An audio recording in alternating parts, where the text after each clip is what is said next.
কি বলে এটা, পালপাড়া কাকটিয়া পালপাড়া উদ্যোগে আয়োজিত এই সাংবাদিক উদযাপন কমিটির সম্মানিত সভাপতি, উপস্থিত সনাতন ধর্মাবলম্বী সকল ধর্মাবলম্বী ব্যক্তি, মা বোনেরা, যুবক ছাত্র ভাই, সকলের সাদর শুভেচ্ছা এবং নমস্কার।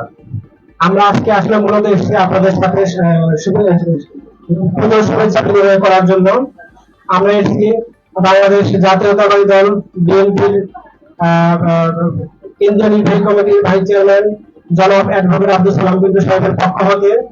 আমরা আপনাদের কাছে তার জন্য দোয়া চাই, আর আপনাদের এই পূজা উদযাপন উপলক্ষে যাতে কোনো ধরনের কোনো বিশৃঙ্খলা না ঘটাতে পারে কেউ, সেদিকে তার যেমন নির্দেশনা রয়ে গেছে, তাই নির্দেশনাতে প্রশাসন সার্বক্ষণিক আপনাদের মনিটরিং করতেছে, যাতে কোনো দুষ্কৃতকারী জানি আপনাদের পূজা উদযাপন মানে কোনো ব্যাঘাত না ঘটতে পারে।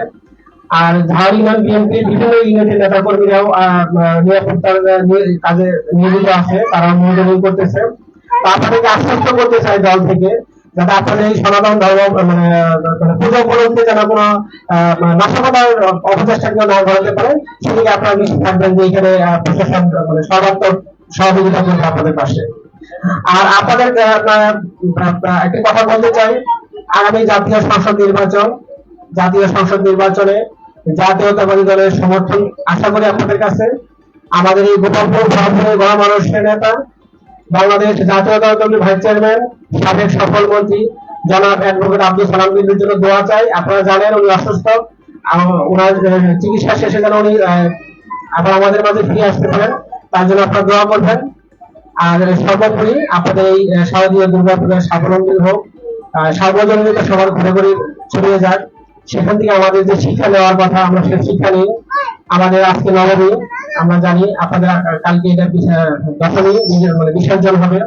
এই বিসর্জন আমাদেরকে শিক্ষা দেয় ভালো মন্দের চিরন্তন পার্থক্য। এই সহজ করে যদি বলি, কালকে বিসর্জন নিজের মনের কলুষতা, হিংসা বিরুদ্ধে হানাহানিকে বিসর্জন দিতে হবে।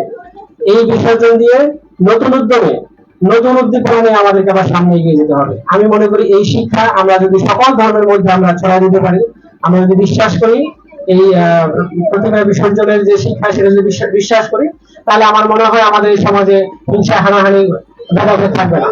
আমরা ঐক্যবদ্ধভাবে আমাদের বাংলাদেশ একটি অসাম্প্রদায়িক বাংলাদেশ, আমরা বিশ্বের যুগ যুগ ধরে আমরা একটা অসাম্প্রদায়িক বাংলাদেশ হিসেবে মানে পরিচিত পেয়ে আসছে। আমরা হিন্দু ধর্ম, বিভিন্ন ধর্ম বর্ণ নির্বিশেষে আমরা একসাথে বসবাস করে আসতেছি। এটা আমাদের ঐতিহ্য, এটা আমাদের সংস্কৃতি। আমরা চেষ্টা করবো সেই সংস্কৃতি, সেই ঐতিহ্যকে ধরে রাখার জন্য।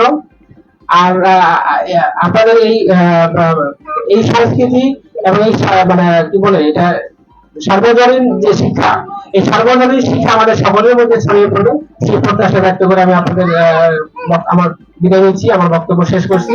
আর শেষে আমি আপনাদের একটু বলতে চাই, এই পূজা উদযাপন কমিটির দায়িত্বে যারা আছে